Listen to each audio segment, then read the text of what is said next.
We delve into all that Kevin Walsh can do. Now to Major League Baseball, following Memorial Day weekend, to get his thoughts on what we have seen around MLB. Of course, Kev, over the weekend, the big news out of Atlanta, Ronald Acuna Jr. out for the remainder of this year with a torn ACL. The Braves did see their price get longer, but not by all that much. In fact, as of this moment, 4 teams around the major leagues have a 3-digit price, including Atlanta. Led, of course, by the Dodgers at plus 260, nearly half the number of the Yankees at 5-1. The Phillies snapped a short 3-game skid yesterday with a 6-1 win in San Francisco over the Giants. And the Phils, the best record in baseball, third best price to win the World Series at plus 650. What has been your evaluation of this Major League Baseball campaign about 2 months into it?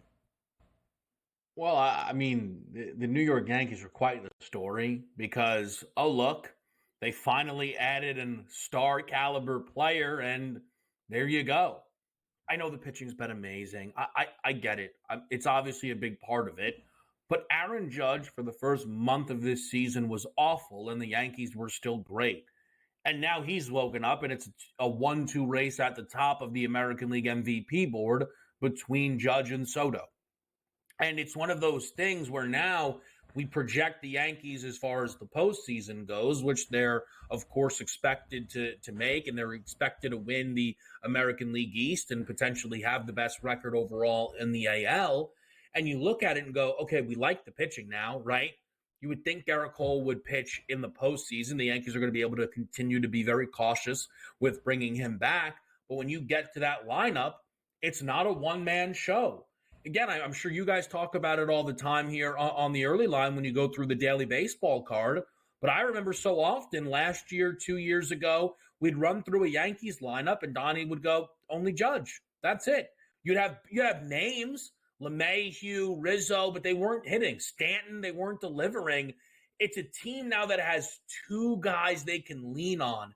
And it's going to be very rare that at least one of them isn't swinging a hot bat, which will always keep the rest of your lineup competitive.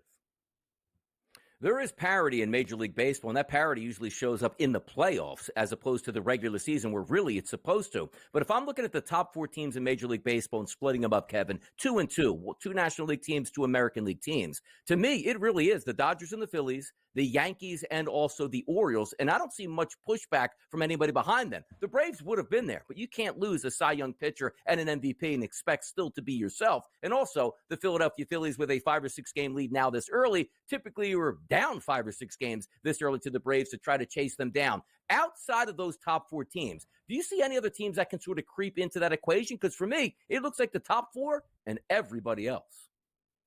I think the difficult thing is, so far, history would suggest that the bye is not helpful, right? Let's forget the idea that the bye is harmful, which is absolutely on the board. It suggests It is not something that is beneficial to these teams at the top. So I think you're right, Donnie. Those are the 4 best clubs. Because the Atlanta stuff, sometimes there's injuries, there's overreactions and value. I hate every Atlanta number. Like if you made me bet a Brave number, it would be to miss the playoffs. I just don't think you're getting enough at that 14-1 marker. But I think based on what we've seen from Major League Baseball, even if you're right, Donnie, those teams at the top are the best in the bunch. And I bet Baltimore before the year to win a World Series. If I were to bet another team, I'd want a big ticket. I expect this team to be in the mix type of team. A San Diego Padres and Milwaukee Brewers, for example. When you look, Kev, at the individual awards, right now in the American League MVP market, it is Juan Soto as the favorite, plus 260, about 70 cents in front of his New York teammate in Aaron Judge. But there are 5 guys, all with a 6-1 price or less, only separated by about $3.50. At the end of the year, do you think it will be a conversation between only Juan Soto and Aaron Judge? Or can somebody else, a Bobby Witt Jr., a Kyle Tucker, win that American League MVP award? Well, what's really odd about the pricing on Soto and Judge is if you use wins above replacement, which is a huge factor into winning this award, Gunnar Henderson's 1, Bobby Witt's 2, and Kyle Tucker's 3. It's Judge at 4 and then Soto at 5. And Soto is currently the favorite of the bunch. I don't know if that's a star power thing. I don't know if it's a narrative of Soto helped turn the Yankees around. Again, this is a team that missed the playoffs last year, right? He's not joining a team that won 95 games last season and dominated the American League.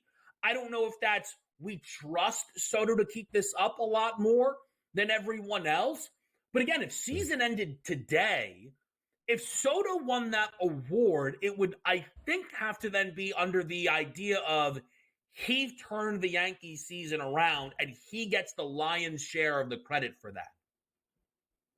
Now, here's the issue, Kevin. I mean, you missed the point that you bring up all the time. Look who's 1 and 2 here in the race. It's Soto, it's Judge, which means they are going to split their votes, and that gives it to Bobby Witt Jr. here of the Kansas City Royals because nobody else on that team is actually going to be an MVP. Outside of that, I love what Gunnar Henderson is doing. But have you seen Corey Seager lately here on a team that's won the World Series, 8 home runs in 8 days? 30-1 price right now at this point. So just getting back to, again, Soto and Judge, it's a shame that they're both really good on the same team. No shot they win the MVP, though. That's the point. What about the NL MVP market, though, Donnie? Are they going to cancel both awards?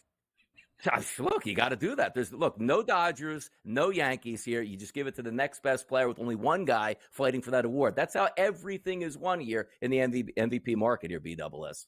Just the way it is. Yeah, that'd be Mookie Betts and Shohei Ohtani, the two front runners in the National League MVP award odds right now. Mookie Betts, the short favorite, plus 125. But what Donnie has failed to mention is the guy tied for third with Bryce Harper is William Contreras for the Milwaukee Brewers. So then just next in line, it wouldn't go to Harper. It would go to Contreras, it might seem. Right, Kev? Yelich is on that team. Now, Yelich is there. I mean, does Ozuna get it now that Acuna bowed out of the race? Is that perhaps wow. Was the ACL there to help out a fellow friend? Right. Oh, man. Does Donnie start the Marcelo Ozuna for NL MVP campaign? One that Kevin Walsh and I will stay far away from.